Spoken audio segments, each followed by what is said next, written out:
बिस्मिल्लाहिर्रहमानिर्रहीम। अस्सलाम वालेकुम नादरीन, आप यूट्यूब चैनल देख रहे हैं। मैं इमरान खान हूँ। नादरीन, लेटेस्ट अपडेट्स हैं और ख़बरें अच्छी नहीं हैं, ना गिलगित बल्तिस्तान से, ना आज़ाद कश्मीर से, ना पाकिस्तान की हुकूमत के लिए अच्छी हैं, ना पाकिस्तान की रियासत के लिए अच्छी हैं। और पाकिस्तानी तो सफ़र कर रहे हैं, वो बड़े लंबे अरसे से कर रहे हैं। पाकिस्तान में लगभग 70 सालों से एक खेल खेला जा रहा है गद्दारी का। गद्दार करार दे देते हैं पाकिस्तान की एस्टेब्लिशमेंट के लोग जो भी उनके खिलाफ होता है। यानी इस मुल्क में बलोचों को गद्दार करार दिया गया, पश्तूनों को गद्दार करार दिया गया, महाजरों को गद्दार करार दिया गया, और अब जो है वो जो कश्मीरी हैं उनको भी गद्दार करार दिया जा रहा है। ये जो अवामी एक्शन कमेटी है कश्मीर की, इसके बारे में बाकायदा खबरें लगवाई गई पाकिस्तान के मीडिया पे, और पाकिस्तान की एस्टेब्लिशमेंट से जुड़े हुए जो सोशल मीडिया के अकाउंट्स हैं वो इन खबरों को प्रमोट कर रहे हैं। वो ये क्लेम कर रहे हैं कि भारतीय एजेंट हैं और ये गद्दार लोग हैं और ये भारत के साथ मिलकर खेल रहे हैं और भारत का हाथ है इस सारी चीज़ के पीछे। यानी अवामी एक्शन कमेटी जो है वो कश्मीरी अवाम के मुतालबात हैं, वहाँ के आम लोग हैं। उनमें से किसी एक ने भी ये मुतालबा नहीं किया कि वो पाकिस्तान से अलग होना चाहते हैं। उनमें से किसी एक ने भी कोई ऐसा मुतालबा नहीं किया जो पाकिस्तान के खिलाफ हो, या पाकिस्तानियत के खिलाफ हो, या रियासत पाकिस्तान के खिलाफ हो, या कश्मीरी होने के खिलाफ हो। उनके तमाम मुतालबात अपने लोगों के हकूक़ के हवाले से हैं।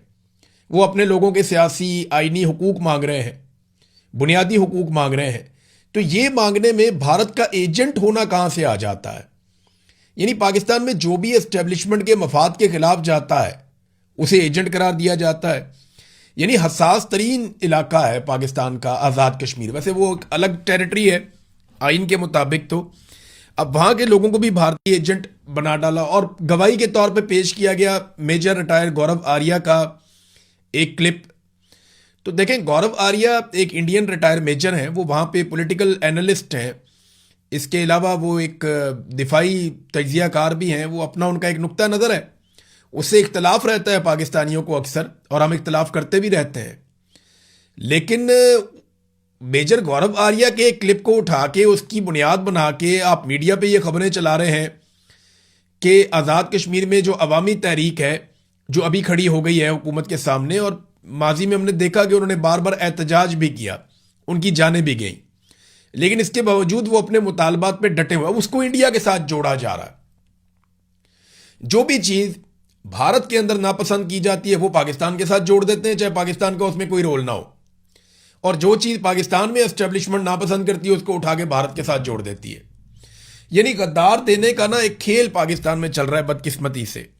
इसी तरह आप लोगों ने इल्ज़ाम लगाया बंगालियों के ऊपर कि बांग्लादेश के लोग जो हैं वो गद्दार हैं, उन्हें गद्दार करार दिया गया, उन्हें करार दिया गया कि वो इंडिया के साथ मिल गए हैं, और फिर हमने देखा कि मुल्क ही टूट गया।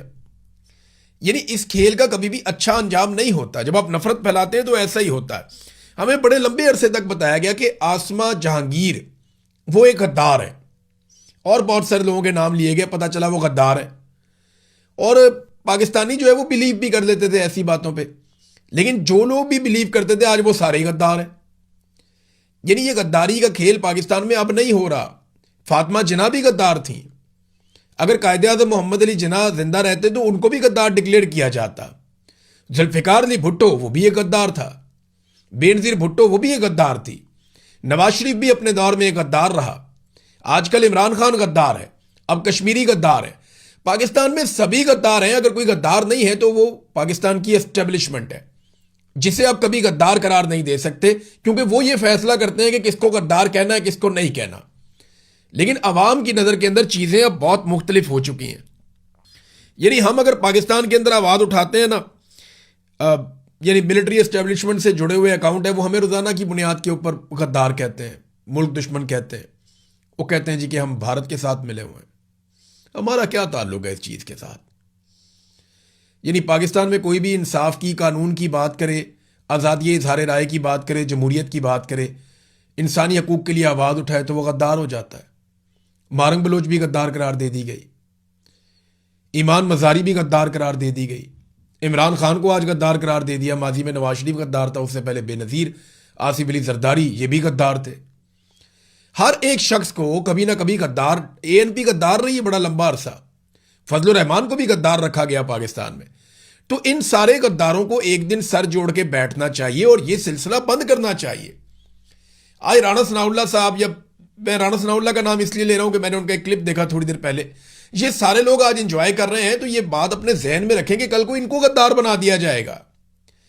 जब पाकिस्तान तहरीक इंसाफ के लोग इंजॉय कर रहे थे, इक्तदार में थे, उनके वहमो गुमान में नहीं था कि उनको कल को गद्दार बना दिया जाएगा। देखें, आज तहरीक इंसाफ के लोगों को गद्दार बना दिया गया। तो आज अगर पीएमएलएन, पीपल्स पार्टी, एएनपी, एमक्यूएम के दिमाग में यह बात है कि उन्हें गद्दार नहीं बनाया जाएगा, तो ऐसा नहीं है। फ्यूचर में वो भी गद्दार बन जाएंगे। जो सहाफी आज एस्टेब्लिशमेंट के साथ मिलकर खबरें दे रहे हैं, देखिए खबरें देना तो सहाफी का हक है, वो दें, लेकिन जो उनके साथ मिलकर खेल खेल रहे हैं, मैं उनकी बात करता हूं, जो उनके हाथों में खेल रहे हैं, उनको यह बात समझनी चाहिए कि गद्दार आपको भी बना दिया जाएगा। इस मुल्क में जब जब एस्टेब्लिशमेंट का मूड बदलेगा, वो गद्दारों को बदल देगी। एस्टेब्लिशमेंट डिवाइड एंड रूल करती है और इसी तरह उन्होंने ये चलाना, और तकलीफ होती है इस बात की। क्या पाकिस्तान इसलिए आज़ाद करवाया था कि हम सारे पाकिस्तान में गद्दार ही हो जाएं? बलोच भी गद्दार हैं, पश्तून भी गद्दार हैं, बंगाली भी गद्दार थे, अभी पंजाबी भी गद्दार होते चले जा रहे हैं, अब कश्मीरी भी गद्दार हैं, मुहाजिर भी गद्दार हैं। वो पाकिस्तान में मुहिब्बे वतन कौन है? गद्दारों का लंडा बाजार लगा दिया पाकिस्तान में। और अब देखें, ये कश्मीरियों के ऊपर इस तरह किया जा रहा है। कश्मीर में इजाफी नफरी तलब कर दी गई है नादरीन, और ये दो खबरें आई हैं मुझे वहां से। अब दोनों तरफ से तैयारियां हो रही हैं। एक तरफ जो अवामी जॉइंट एक्शन कमेटी है, उन्होंने ऐलान कर दिया और पब्लिक को कह दिया कि अगर अब आप खड़े नहीं होंगे ना, तो फिर आपको खड़े होने का दोबारा मौका नहीं मिलेगा। ये फाइनल राउंड आ रहा है और आज़ाद कश्मीर के लोगों को ये बात समझनी पड़ेगी।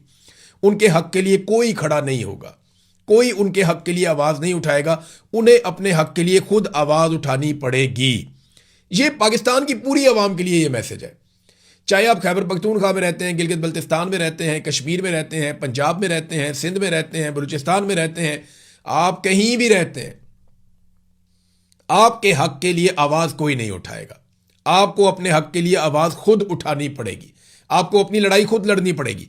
अभी कश्मीरी जो है वो उसकी तैयारी कर रहे हैं। दूसरी तरफ जो गवर्नमेंट है उसने कुछ ऐलानात किए हैं। एक तो ये इजाफी नफरी आज़ाद कश्मीर में मंगवाई जा रही है, और चीफ सेक्रेटरी दाखिला और आज़ाद हुकूमत रियासत जम्मू और कश्मीर मुजफ्फराबाद, यहाँ से जनाब ये मुरासला जारी होता है। और मामला यह है कि मौरखा 9 जून 2026 को ज्वाइंट अवामी एक्शन कमेटी की जानिब से दी गई एहतजाजी कॉल लॉन्ग मार्च से पैदा होने वाली सूरत हाल से मुअस्सर तरीके से निपटने के लिए आज़ाद कश्मीर के मुख्तलिफ अजला में दस्तयाब नफरी के अलावा बैरूनी आज़ाद कश्मीर से सिविल और आर्म्ड फोर्सेस को यहाँ बुलाया जाए, ताकि जनाब ये इनको निपटा जा सके। अब साथ वो कह रहे हैं जी कि 40% नफरी असला और एमुनिशन से लेस हो, यानी इतना हथियार वो मंगा रहे हैं। एमुनिशन साथ उनके होना चाहिए, असला साथ उनके होना चाहिए।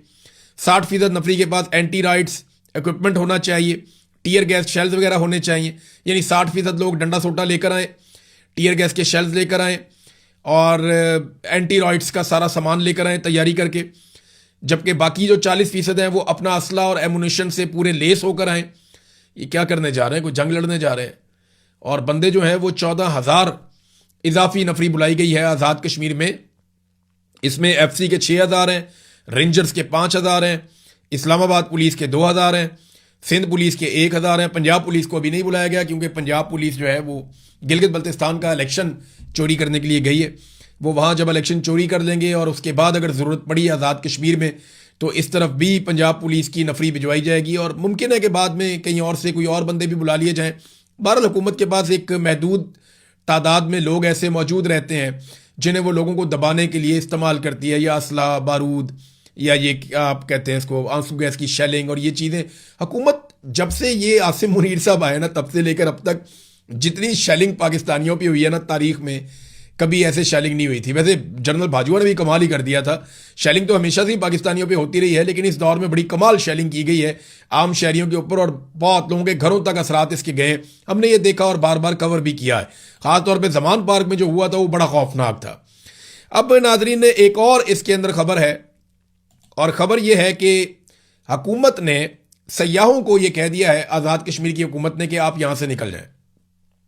एक तो नफरी तलब कर दी, दूसरा सयाहों को कह दिया कि आप आज़ाद कश्मीर को छोड़ें और आप यहां से निकलें और आज़ाद कश्मीर जाने और वहां का एहतजाज जाने और वहां की सिक्योरिटी फोर्सेज जाने। तो ऐसा लगता है कि हुकूमत ने यह फैसला कर लिया कि लड़ाई के जरिए से 9 जून को शुरू होने वाले एहतजाज को ये कंट्रोल करने जाएंगे। देखें, होश के नाखून लेने चाहिए। कश्मीर एक हसास इलाका है। आप कश्मीरियों को भारतीय एजेंट या गद्दार करार दे के उनके ऊपर हथियार नहीं उठा सकते। ये नामुनासिब बात है, पाकिस्तान की बदनामी होगी। बैन अल-अक़वामी सतह पे पाकिस्तान का जो मुकदमा है कश्मीर पे, वो मुकदमा कमज़ोर हो जाएगा। हमने कई दहाइयों तक बड़ा सब्र और बड़ी मेहनत की है, हमारी ये मेहनत ज़ाया ना करें। बतौर कश्मीरी मेरी आपसे ये अपील है पाकिस्तान की एस्टेब्लिशमेंट से कि अगर कोई हुकूमत आपकी मंशा के खिलाफ भी बन जाती है तो बर्दाश्त कीजिए, पाकिस्तान की खातिर बर्दाश्त कीजिए, पाकिस्तान को जुड़ा रहने दीजिए। इस किस्म की हरकतों से पहले भी पाकिस्तान टूट गया था। अब जनाब, ये जो एक हुकूमत है आज़ाद कश्मीर की, ऑल पार्टीज कॉन्फ्रेंस हुई, आपको पता है, मैंने पहले बताया था आपको इस खबर के बारे में। अब ये खबर की तस्दीक हो रही है, जियो न्यूज़ ने भी इसको छाप दिया कि हुकूमत आज़ाद कश्मीर ने मुहाजिरीन की नशिस्तों के मामले पर आईनी रहनुमाई के लिए सुप्रीम कोर्ट में रेफरेंस दायर कर दिया है। Chief justice Azad Kashmir supreme court राजा सईद अकरम खान की सरबराही में फुल बेंच कल रेफरेंस की समाअत करेगा। आप अंदाजा करें कि आज खबर आती है, एक दिन पहले खबर आती है, आज समाअत हो जाएगी। यानी कल मैं ये खबर देता हूं कि जनाब ये फैसला हुआ और फौरी तौर पे रेफरेंस किया और फौरी तौर पे चीफ जस्टिस ने कहा मैं सुनने में बैठ गया हूं। आप समझ रहे हैं ना बात? एक आधे दिन के अंदर इन्होंने कोई फैसला भी ले लेना है, कोई ऑर्डर लेके कोशिश करनी है कि अवामी जॉइंट एक्शन कमेटी का रास्ता रोका जाए और कोई आईनी जवाब बनाया जाए। लेकिन उधर भी तैयारियां पूरी हैं। वहां लोग जो है वो राशन इकट्ठा कर रहे हैं, लोग जो है तगड़े हो रहे हैं, उनकी फंडिंग हो रही है और फंडिंग वो आपस में करते हैं। कश्मीरी इतने गए गुजरे नहीं, वो बड़े तगड़े हैं, वो पूरी मईशत चलाते हैं और पाकिस्तान बहुत सारा पैसा भी वो भिजवाते हैं आज़ाद कश्मीर के शहरी। तो नाज़रीन, वहाँ पे जो है वो बड़े पैमाने पे तैयारियां हो रही हैं, वो राशन इकट्ठा कर रहे हैं, वो अपनी टीमें बना रहे हैं, कैमरास के साथ हर चीज़ को फिल्माया जाएगा, हर तरह के फॉल्स फ्लैग ऑपरेशन को कैसे नाकाम बनाना है वो भी कर रहे हैं, वो अपने सिक्योरिटी के तमाम बंदोबस्त भी कर रहे हैं। तो वहाँ एक अजीबोगरीब सूरत-ए-हाल आज़ाद कश्मीर के अंदर एस्टेब्लिशमेंट की हठधर्मी की वजह से बनती चली जा रही है। नाज़रीन, एक चीज़ मैं ना जाते जाते ये कहना चाहता हूँ कि नफरत का नतीजा चाहे देर से निकले चाहे जल्दी निकले, वो अच्छा नहीं निकलता। ताकत से दबाकर हमेशा लोगों को कंट्रोल नहीं किया जा सकता। होश के नाखून लीजिए, जिद छोड़िए और पाकिस्तान को आगे बढ़ने दीजिए। यह हर पाकिस्तानी का मुतालबा होना चाहिए। दूसरा नाज़रीन, गिलगित बल्तिस्तान में इलेक्शन तो चल रहा है। अब इलेक्शन जैसा चल रहा है वो आप ही जानते हैं। अगर तो इलेक्शन फेयर एंड फ्री हुआ तो पाकिस्तान तहरीक इंसाफ वहां पे अक्सरियत ले जाएगी। जितने भी सहाफ़ी वहाँ पे गए, जितने लोग गए, वो ऑफ द रिकॉर्ड सारे यही बताते हैं कि हम पे बहुत दबाव है। लेकिन इसके बावजूद हम आपको ये बता दें कि पाकिस्तान पीपल्स पार्टी और PMLN ऐसा नहीं है कि वो बिल्कुल ही गायब हैं, उन्हें वोट पड़ेंगे, लेकिन ज़्यादा वोट पाकिस्तान तहरीक इंसाफ का है। और तहरीक इंसाफ को थोड़ा सा भी लेवल प्लेइंग फील्ड मिल जाता है तो तहरीक इंसाफ यहाँ पे हुकूमत बनाने की पोजीशन में भी आ सकती है। अब आसिफा जरदारी को आजकल मैं कुछ वीडियोस देख रहा था और हमारे कुछ सहाफ़ी भी उन वीडियोस को पोस्ट कर रहे हैं, बड़े जज्बाती बयानात लिख रहे हैं कि बेनज़ीर भुट्टो की शबीह नज़र आती है आसिफा जरदारी में। तो ये बेनज़ीर भुट्टो की तौहीन है। देखिए, ज़मीन आसमान का फ़र्क है। शहीद बेनज़ीर भुट्टो की एक बड़ी शानदार सियासी स्ट्रगल थी। उन्होंने एक तबाहशुदा पार्टी को दोबारा खड़ा किया था अपनी जहानत से और अपनी मेहनत से। और जबकि आसिफा को एक बनी बनाई पार्टी मिली है, इनके सर के ऊपर वालिद का हाथ भी है, भाई भी इनका है, पूरी पार्टी बनी बनाई मिली है। बेनज़ीर इंसाफ के लिए लड़ी थी, जबकि आसिफा ना इंसाफी के निज़ाम की पैदावार है। और ये एक सच्चाई है, इससे कोई भाग नहीं सकता। बेनज़ीर ने मैदान में मुकाबला किया था, निहत्ते होकर मुकाबला किया था और आवाम के बलबूते के ऊपर आई थी। जबकि आसिफा जरदारी ने कौमी असम्बली में आने के लिए तमाम उम्मीदवारों को मुश्किल में डाला। यानी मुकदमात दर्ज किए गए, बंदे गिरफ्तार किए गए, बंदे अगवा किए गए, बंदों को दबाया गया, जोर जबरदस्ती, धौंस और धांधली से बिला मुकाबला आसिफा जरदारी को इलेक्शन जितवा कर असम्बली में पहुंचाया गया। तो बेनज़ीर की एंट्री में और आसिफा की एंट्री में बहुत फर्क है। हाँ, थोड़ा सा ये एक्शन एक जैसा हो सकता है। वो बेनज़ीर की तरह एक्टिंग कर सकती हैं, बेनज़ीर की तरह बोलने की कोशिश कर सकती हैं, बेनज़ीर की तरह चल सकती हैं, लेकिन बेनज़ीर वाली स्ट्रगल अभी तक उन्होंने करके नहीं दिखाई। उन्होंने कोई ऐसी तकलीफ नहीं देखी जिन तकालीफ से बेनज़ीर भुट्टो गुजरी है। उन्होंने कोई ऐसी इंसाफ के लिए जद्दोजहद नहीं की, उन्होंने हक के लिए आवाज़ नहीं उठाई जो बेनज़ीर भुट्टो की एक खसूसियत थी। बेनज़ीर भुट्टो एक बहादुर रहनुमा थी और उन्होंने फ्रंट से आकर लीड किया था, जबकि आसिफा को सोने का चम्मच मिला। और जिस तरीके से उनके वालिद ने उनको लॉन्च किया, ये किसी भी सियासी शख्सियत की बदतरीन लॉन्चिंग हो सकती है कि बेईमानी और धौंस और धांधली से और मारकुट के जोर ज़बरदस्ती से किसी को लाकर बिठा दिया जाए बाकी सबको मैदान से हटाकर। तो ये तो आसिफा और बेनज़ीर में ज़मीन आसमान का फ़र्क है। तो जो लोग ये तबसरा करते हैं उनसे मेरी गुजारिश है कि आप ये तबसरा तो कर देते हैं, लेकिन इस तबसरे से आप बेनज़ीर भुट्टो की बहुत तौहीन कर देते हैं। बेनज़ीर की शहादत, उसके जज्बे और बेनज़ीर भुट्टो की जो सियासी जद्दोजहद है उसकी आप तौहीन कर देते हैं जब आप बिलावल को और आसिफा को लाकर उनके साथ मिलाते हैं। ये लोग तो एस्टेब्लिशमेंट की पैदावार है। यानी अच्छी तरह मुझे इस बात का अंदाज़ा है कि पीपल्स पार्टी जो भुट्टों की पॉलिटिकल पार्टी थी, जरदारियों के ज़रिए से एस्टेब्लिशमेंट ने इस पॉलिटिकल पार्टी पे कब्जा कर लिया है, और यही कुल मिलाकर असली बात है। अब नाज़रीन, 28वीं आईनी तरमीम की तैयारियां हो रही हैं। इस पे अपोजिशन लीडर महमूद खान अचकज़ई ने स्टेटमेंट भी दिया है कि 28वीं तरमीम बहुत बड़ी गलती होगी, पता नहीं हुक्मरान किस तरह मुल्क चलाना चाहते हैं। तो मैंने आपको पहले भी कहा कि 28वीं आईनी तरमीम की तैयारी हो रही है। आप 26वीं और 27वीं आईनी तरमीम भूल जाएंगे जब आप 28वीं आईनी तरमीम को सुनेंगे। देखिए, इन्होंने जो हुकूमत बनाकर दी है ना, जिन लोगों को 17 सीटों वालों को उठा के इन्होंने मुल्क का वज़ीर आज़म बना दिया, फॉर्म 47 जारी करके पीपल्स पार्टी और PMLN को मुश्तरका तौर पे इक़्तिदार में ले आए, 2/3 अक्सरियत वाली जमात को बाहर कर दिया। तो अब जिन लोगों को लाया गया ना, उनको जो कहा जाता है ना एस्टेब्लिशमेंट की जानिब से, वो एग्जैक्टली वही करते हैं। जो उन्हें हुक्म आ जाता है, लिखा लिखाया, वो कर देते हैं। तो ये 28वीं आईनी तरमीम भी पास करवा देंगे, लेकिन आइन का मुकम्मल हुलिया बिगड़ जाएगा। बल्कि आइन का हुलिया तो बिगड़ गया है, अब तो उसके अंदर मफादात का इंदराज होना बाकी है कि बहुत सारे मफादात हैं। आप देखेंगे, आप 28वीं आईनी तरमीम में जो चीज़ें सुनने में आ रही हैं, जब ये सामने आएंगी ना, तो पाकिस्तानी कौम इसको मुद्दतों याद रखेगी कि पाकिस्तान के आइन के ऊपर सबसे बड़ा शब खून मारा गया था। नाज़रीन, मुल्क भर में बिजली की कीमत मजीद बढ़ा दी गई है और इसके अंदर कोई ₹1.25 का इजाफा कर दिया गया एक मरतबा फिर। यह हर चौथे दिन खबर आती है, कोई इतनी बड़ी बात नहीं है, लेकिन बिजली की कीमत लगातार बढ़ती चली जा रही है। आम आदमी की जेब के ऊपर इसका बोझ पड़ता है। देखिए, बिजली की कीमत क्यों बढ़ाते हैं? ये बिजली का इस्तेमाल कम हो रहा है।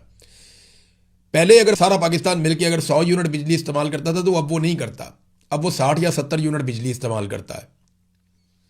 यानी पाकिस्तान ने अपने बिजली का इस्तेमाल कम कर दिया है। इंडस्ट्री भी बिजली कम इस्तेमाल कर रही है, सारिफीन घरेलू भी बिजली कम इस्तेमाल कर रहे हैं, क्योंकि बिजली इतनी महंगी हो गई, लोग खरीदना ही नहीं चाहते। तो जब बिजली का इस्तेमाल कम हुआ है, तो इन्होंने तो इजाफी बिजली के कारखाने लगाए हुए हैं और उनको इन्होंने देनी है कैपेसिटी पेमेंट। जब कम बिजली इस्तेमाल करेंगे तो आप कम बिल देंगे, इसीलिए ये क्या करते हैं कि बिल को बढ़ाने के लिए बिजली की कीमत में इजाफा कर देते हैं और उसके ऊपर फिक्स्ड किस्म के चार्जेस भी लगाते चले जा रहे हैं। ये सारा कुछ ये इसलिए कर रहे हैं कि ज्यादा से ज्यादा पैसा आवाम से निकाल कर कैपेसिटी पेमेंट की मद में IPPs को दिया जा सके। IPPs जो इनके चहीते हैं, IPPs जो इनके अपने खानदान हैं, IPPs जो इनके अपने बच्चे हैं, IPPs जो इनके अपने रिश्तेदार या फ्रंटमैन हैं, उन IPPs की जेबें भरने के लिए आवाम की जेबों पर डाका डालना जरूरी है। अब अगर आवाम बिजली कम इस्तेमाल करेंगे तो IPPs को पैसा कहां से दिया जाएगा? इसी चक्कर में तो सोलर खत्म कर रहे हैं कि जनाब सोलर को हटाओ ताकि लोग बिजली हमारी इस्तेमाल करें और हमें बिल दें। अगर लोग सोलर लगाएंगे और मीटर हटा लेंगे तो फिर हम कहां से IPPs को इतना पैसा देंगे?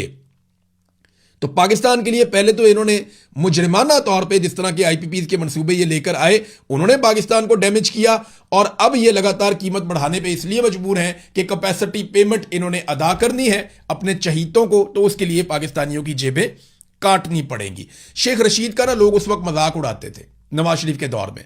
वो वाहिद आदमी था जिसने सबसे पहले रोला डाल दिया था कि ये जो मुआहदे होने जा रहे हैं ना IPPs के, याद रखना एक वक्त आएगा पाकिस्तानी कहेंगे मीटर उतार के ले जाओ, हमें बिजली नहीं चाहिए। ये शेख रशीद ने बात उस वक्त, आज से 10-12 साल पहले शेख रशीद ने यह बात की थी। मेरे अपने प्रोग्राम में उन्होंने ये बात की। मैंने बाद में पूछा शेख साहब से, मैंने कहा शेख साहब ये क्या आप कहते हैं? उन्होंने कहा लोग की मीटर उतार के ले जाएंगे, ये मुआहदे मैंने पढ़े हैं IPPs के, ये कैपेसिटी पेमेंट्स हम नहीं दे पाएंगे। इन्होंने डॉलरों में मुआहदे कर लिए हैं, डॉलर की कीमत नहीं रुकनी, ये ऊपर जानी है, हमारी कमर दूड़ी हो जाएगी, हम 1 यूनिट इस्तेमाल करेंगे 3-3, 4-4 यूनिट के पैसे देंगे। आज वही वक्त आ गया कि वफाकी वजीर तवानाई और बिजली इस बात की तस्दीक करता है कि हम 1 यूनिट इस्तेमाल करते हैं और 4 यूनिट के पैसे देते हैं।